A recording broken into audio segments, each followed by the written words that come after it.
everyone, and welcome to another live edition of Wealth Building Wednesday. We are excited every single Wednesday to bring you from 10 o'clock a.m. until 10:30 live on Facebook and YouTube, and then again at 1:30 p.m. Central Standard Time on our media partner, WBFZ 105.3, an audio rebroadcasting of the great information that we bring to you again every single Wednesday.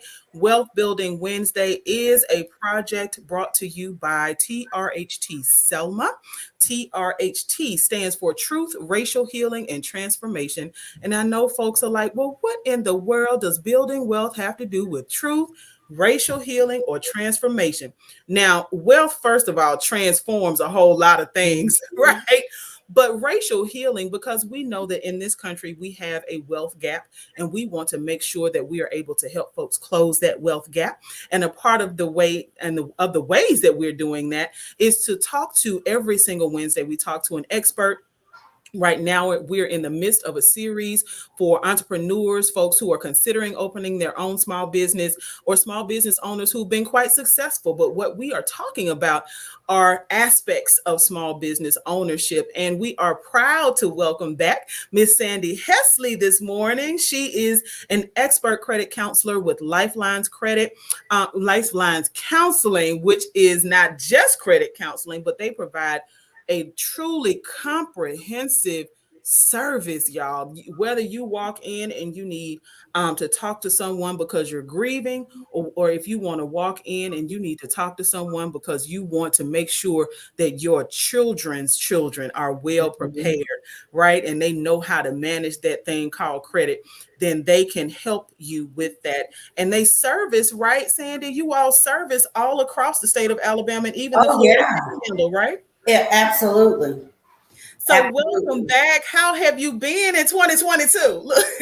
Listen, thankful to be here, yes. COVID free. Yes. And just thanking God that I was able to walk into 2022 with, as the elders used to say, with a reasonable portion of health and strength. Yeah. And my right mind. Amen. Amen to that. And we want to thank everyone for tuning in. Want to remind you that if you're watching us live, please feel free to tag and share this information. These videos are stored on the Facebook pages of the Selma Center for Nonviolence, as well as the Black Belt Community Foundation. So we want to help folks, right? So if we want to be seen as friendly, right? The friends help friends, right? They say your friends don't let friends drive drunk. Well, friends don't let friends have bad credit. Come on, friend. Look. Today we're going to be talking about from this small business perspective about credit. So wanted to ask you, that we've talked about the fact that we're in the midst of this series about entrepreneurship and small businesses. And does it actually matter? Does credit matter when it comes to starting a small business? It does. It does. It matters a lot. Even on a personal side, and we're gonna, talking that, and if I kind of bounce around, forgive me. But just like with personal credit, you have to have credit to buy a house, to get into purchasing a home or whatever. So you have to establish your credit if you hadn't established it already.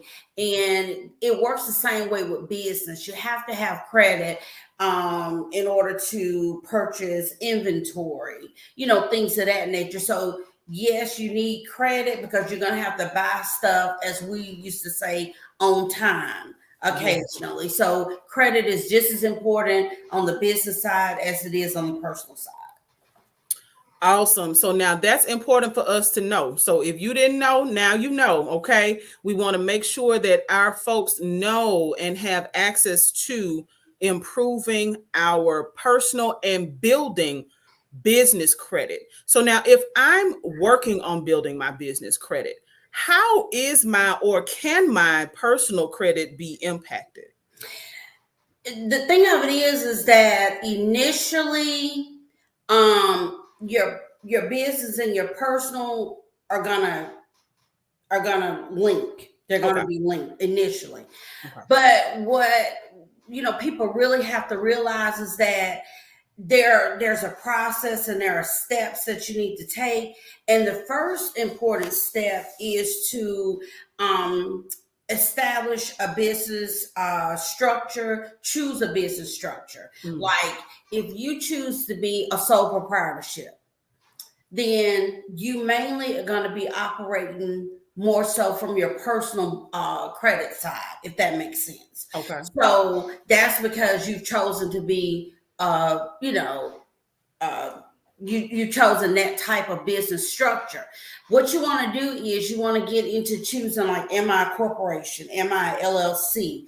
Things of that nature, because that is what's going to set you apart that's going to set your business apart from your personal side. So, like I said, it's a process. You need to choose the type of business structure. You need to get you a tax ID number. That's going to separate you as well, because and that's why I say a lot of the business mimics the personal, because just like you have your social security number, on the business side, you have an EIN number, tax ID number. So you need to get that. You need to get you a tax ID number, and you need to open a business account to separate your business from your personal. You shouldn't be commingling your business funds and running them through your personal checking account. So you need to establish a separate checking account. So, those are just kind of steps that you need to take. If I hope I answered your question. Absolutely, because see, those are the types of steps that folks need to be aware of.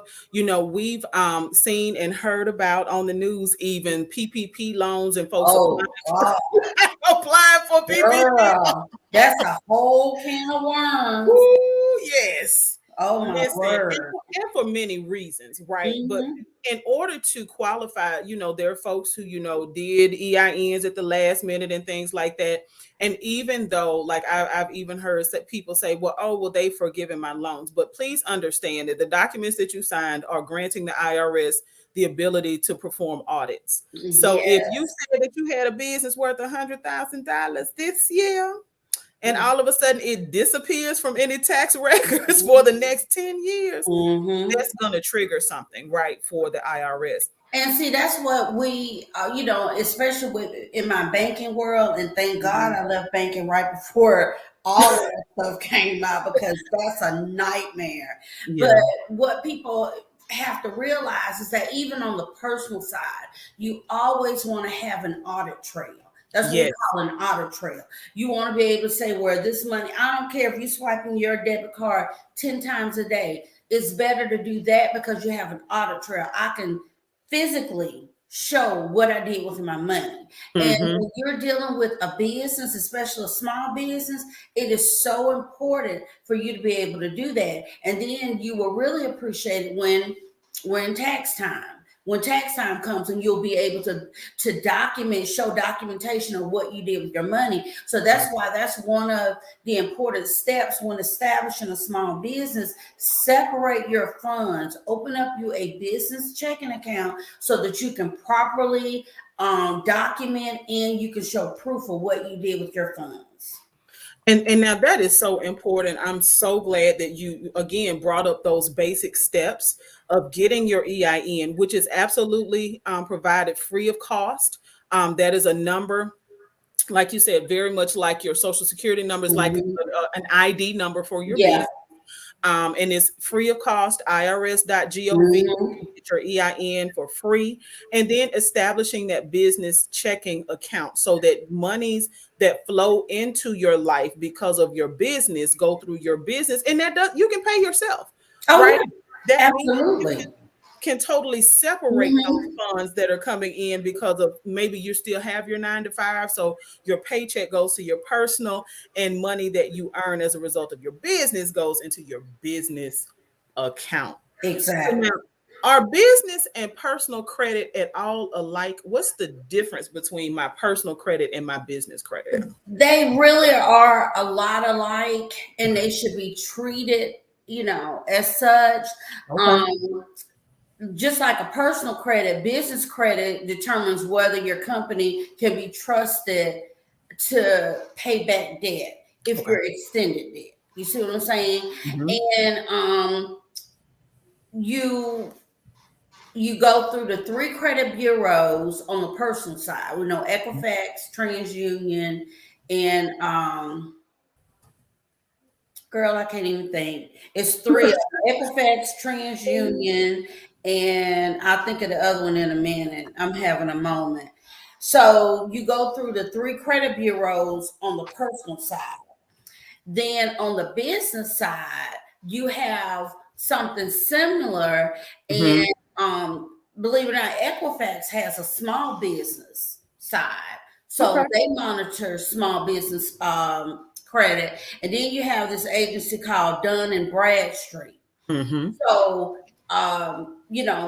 that's how, they're similar. Both of them have their own entities that you go through as far as getting credit and stuff like that.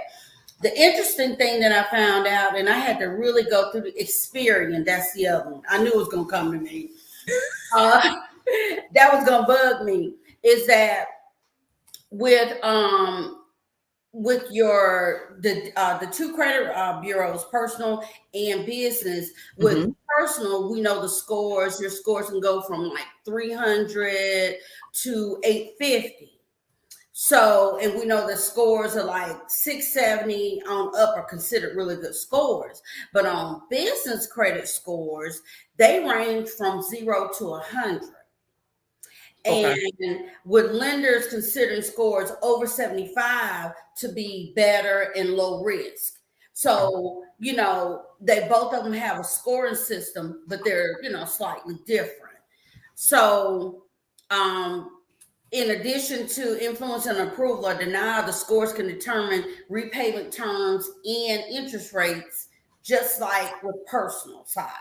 You see what I'm saying? So Mm-hmm. if somebody is looking to extend credit to a small business, and with small business, let me fall back. When you're looking at extending credit, you go to vendors to see if I want to establish a credit line with you. Mm-hmm. You can go to a bank and apply for a small business credit card to, establish credit. You can go to a bank to apply for a small business credit line of credit to establish credit. You see what I'm saying? So those are Mm-hmm. different ways that you can establish credit, but those entities are going to report to, Equifax Small Business, Dun and Bradstreet, Mm-hmm. just like, creditors, credit card companies, mortgage companies, things of that nature report to Equifax, Experian, and TransUnion. So we have a question. This is great information. Y'all, again, want to remind you that you are tuned in live to Wealth Building Wednesday. We broadcast every single Wednesday, 10 o'clock a.m. Central Standard Time, as well as at 1:30. We rebroadcast the audio on WBFZ 105.3. We have a question from the audience. She wants to know, if you are trying to get business credit, will they look at your personal credit as well? Is that something that we need to be concerned about when we're looking to establish business credit? Is the impact of our personal credit? You should be concerned, Okay. because when you what you have to look at is when you are first starting out, and this is me flipping to my old banking side. Yes. When you're first starting out, your business has nothing to go on. You understand what I'm saying? Okay. But the primary of that business, which is you. You see Mm-hmm. what I'm saying? So they're going to have to look at your personal credit, because, and that's why I said early on that in the beginning, they're linked. Personal and business are going to have to be linked, because you're just established, you're just establishing yourself. And so until you can, establish your business and get it built up, then a lender has no choice but to fall back on your credit. How did how did you handle your credit? And they will look at a proven credit based on your personal credit. So you need to be concerned, yes, because 9 times out of 10 they're going to fall back on. That's all they have to go on. Is basically what I'm saying. Okay, and so I know that's called like a personal guarantee, I think, when they ask you to. You're guaranteeing that particular debt.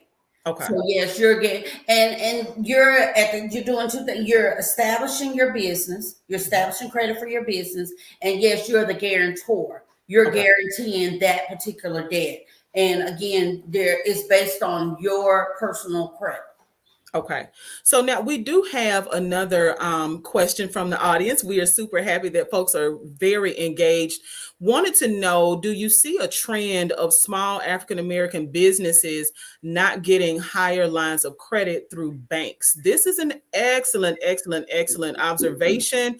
Do you see that in your work? Do you see that small businesses that are led by Black folks are not as easily credited with higher lines of credit? You know, I hope I say this right, and but I'm just gonna be just real with you, because before I came here, the location that I worked at in banking was predominantly Black. Okay. It was 90%. Okay. That was the clientele there, and we had a lot of declines. But let me say, it wasn't so much because they were Black. And I think I said this on one of our sessions before. We Mhm. perish for lack of knowledge because we are not um, that savvy about credit. You understand what I'm saying? Because we're not properly trained regarding credit, which this platform is absolutely phenomenal in trying to do that. And Mhm. it's a blessing. And hats off to you, Lydia, and your group, because of what you're doing. You're doing a great work. Because they weren't educated properly, they didn't understand the importance of credit until they needed it right then. And Mhm. that prevented them from being able to get approval because of credit issues. So what I did, I spent a lot of my time trying to educate them, trying to help them understand the importance of credit, the importance of paying debt on time, paying it as agreed, the importance of not overextending yourself, the importance of not maxing out credit cards when you get them, things of that nature. And Mhm. so what we did was spend time educating you, getting things in order, then coming back and reapplying, and then getting that approval that you try to get 7 to 8 months prior. You see what I'm saying? So Yes. yeah, I saw a lot of declines, but it wasn't so much as because of the color of their skin. It was because of their lack of knowledge and understanding of the importance of credit. But once they got that understanding, they were able to get what it was they had initially wanted, but it just took a little time. So does that And answer your question? I think that does address the question. I do also just want to quickly piggyback on what you're saying,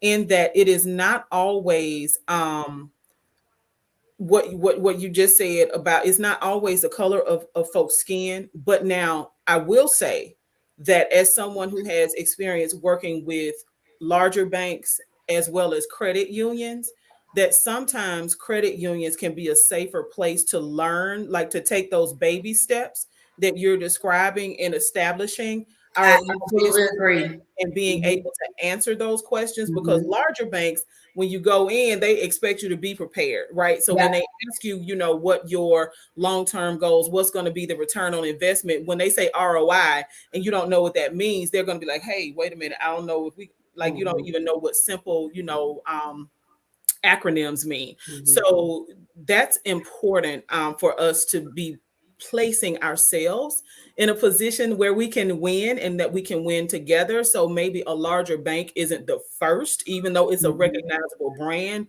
but maybe consider a credit union to take the baby steps and prepare yourself for the larger banks. And I will interject this as well, Yeah. Lydia. What I found in my experience, and like I said, I was in banking for like 29 years.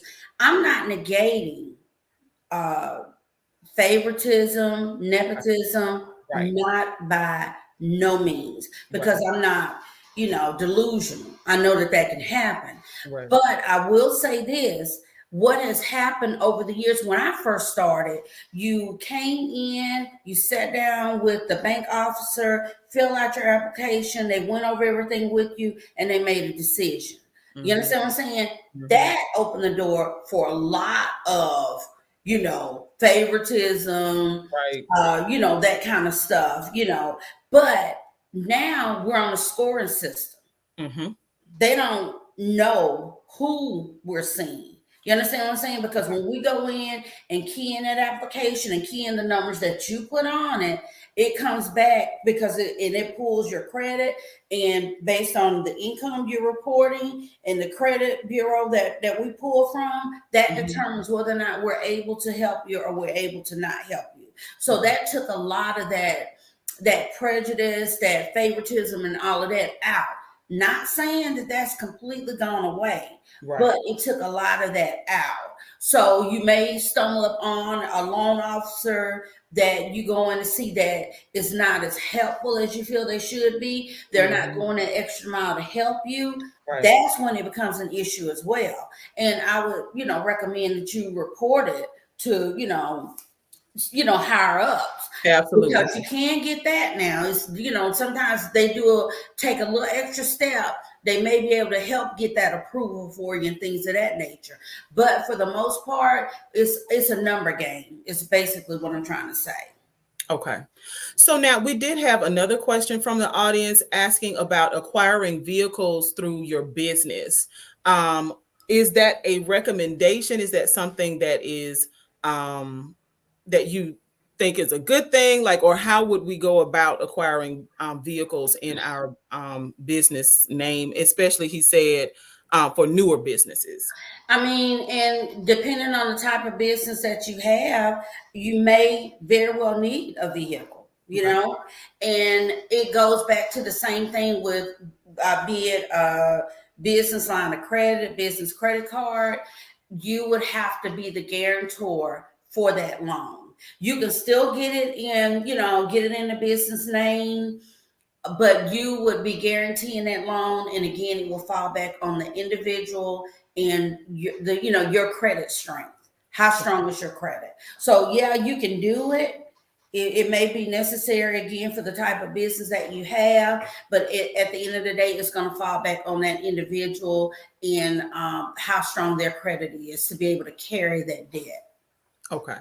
So now wanted to ask about some good habits that we can have because you talked about earlier, Lord, that business credit and personal credit are actually very similar. So since they're similar, are there some things that we can encourage folks to do or habits that we can encourage people to have when it comes to keeping good credit scores, to building good credit scores and to keeping those good credit scores? I mean, it's a matter. Both of them are pretty. In a situation like that, personal and business are going to work the same. It's a Okay. matter of you making sure that you pay your debts as agreed, as I mentioned earlier, paying them on time. With a business, making sure you have a good rapport with your vendors. When invoices are sent, make sure you pay them in a timely manner. And it's really that simple. It's not anything that you have to do, like a backflip and or anything like that. It's just a matter of making sure that you paying your debt on time, paying it as agreed, and not overextending yourself, not going out and getting too much credit. And then if you do have a line of credit, do everything you can to not max out. Use your credit wisely. Do I really need this particular purchase at this time? Or can I wait? You know what I'm saying? Things Right. of that nature. That is what you have to do. On one of the previous episodes, you talked about if we wanted to, say, get a new car, to start putting those car notes in the bank, like start paying yourself in a separate account to set those things aside. Mm-hmm. And as you were saying about paying debts as agreed and making sure that we're paying our debts on time, I thought about that because even as a small business starting out, it may mean that in your business plan, right, when we're putting those things on paper, that the strategy we take doesn't necessarily depend on having everything all at once, but that we pace ourselves. And as a result of the earnings that we collect, from owning the small business, that we start setting those things aside, right? Exactly. Yeah, because you need to with anything, and that's just me. I when I got my car, the last car that I got, I called my insurance company to see how much my insurance would go up. I Mm-hmm. went online to see what the maintenance was like. When I need to get a new set of tires, what am I looking at?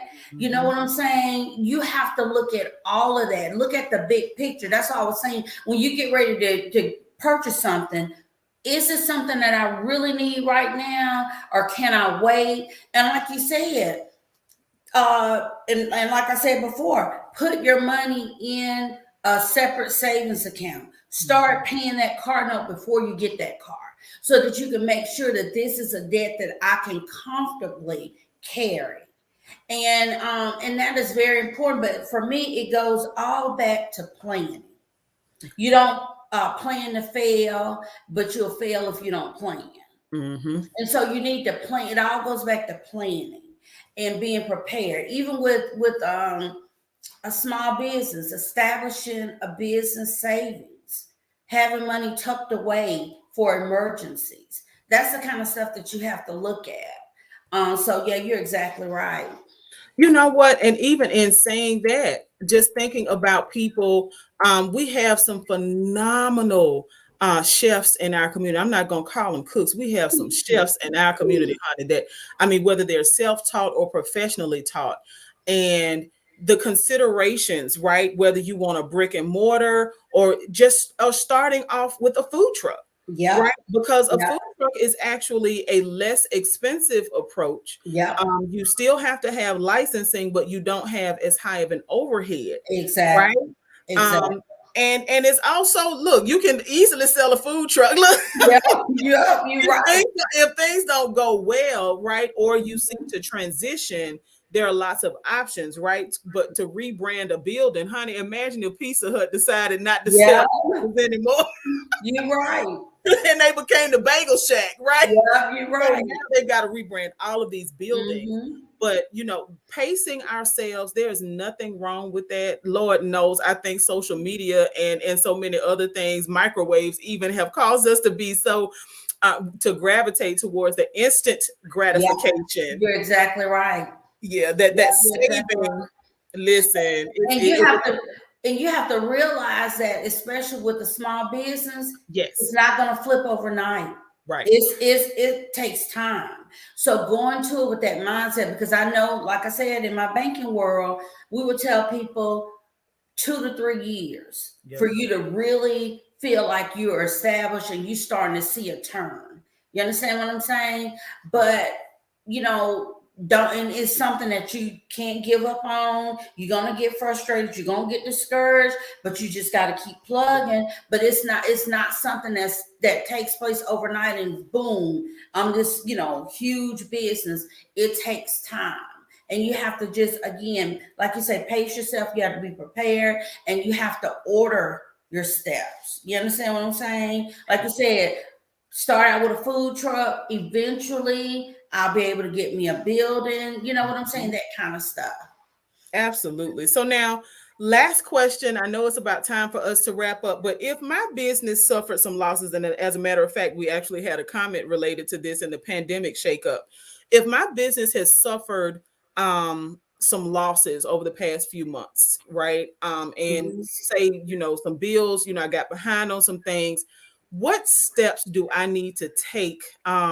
Even considering the moment we're in with income tax refunds being issued, right? What steps should I take with moving forward? Can business credit be recovered? Yeah, it can. I mean, it's just a matter of you uh, con- making contact with that creditor. You know Okay. what I'm saying? And getting caught up. And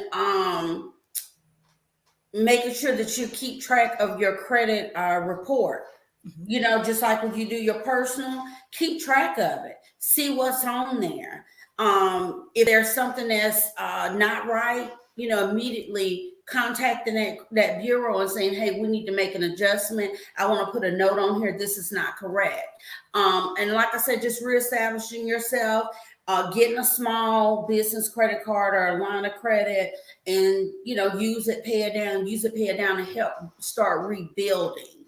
But and keeping your credit usage low, that will help start to rebuild. And really, the easiest way to rebuild, honestly, is if you have established credit, focusing on what you already have, getting that paid down, getting that caught up, and then over time, you'll see your credit score improving.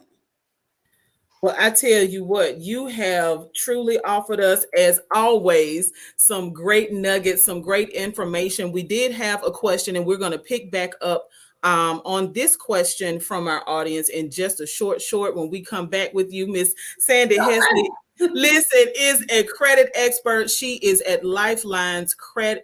I don't know why I keep want to call y'all, because you're comprehensive. You all have such a unique model when it comes to counseling I'm still so very impressed, and I look forward to us having something, being able to mimic what you all offer in the Dallas County and across the Black Belt, because you being able to respond to a family's needs and concerns, whether it again is something based in trauma or something based in financial health, right, or wellness, then you coming to one place, right? It's such a convenient thought, and it takes the jab out of this word called counseling. So you all have a wonderful model at Lifelines Counseling. They are located in Mobile, but Sandy Hesley is on board to help anybody in the state of Alabama and across the Florida panhandle. So if you have any questions, we'll definitely make sure to leave the information in the chat. How can people find you, Miss Hesley? You can, and I should have typed it in, but you can email me, and that's really the easiest way. S Hesley, SHESLEY at cccsmobile.org. And so I'm leaving that in the chat so people can log on and see that information. Again, her name is Sandy Hesley. She is a certified credit counselor. She is at Lifelines Counseling. You can reach her via email at Hesley, that is SHESLEY at cccsmobile, MOBILE.org. Miss Hesley, it is always a pleasure to have you here, and we'll definitely have you back and start with that question about virtual offices. We have lots of questions about small business ownership and how to establish credit, so we're looking forward to having you back really soon.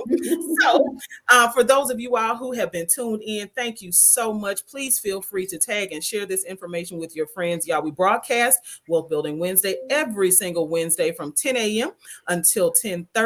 If you are not able to tune in live, then you can always catch our audio rebroadcast on our media partner, WBFZ 105.3, or you can simply log into Facebook or watch us on YouTube anytime you want and share this information. Again, Ms. Hesley, thank you for being here. Thank you for having me. I always enjoy it. Yes, and you always, honey, dropping those nuggets of knowledge. So we thank you, and we look forward to seeing you until next Wednesday. Y'all get out here. Let's build this wealth.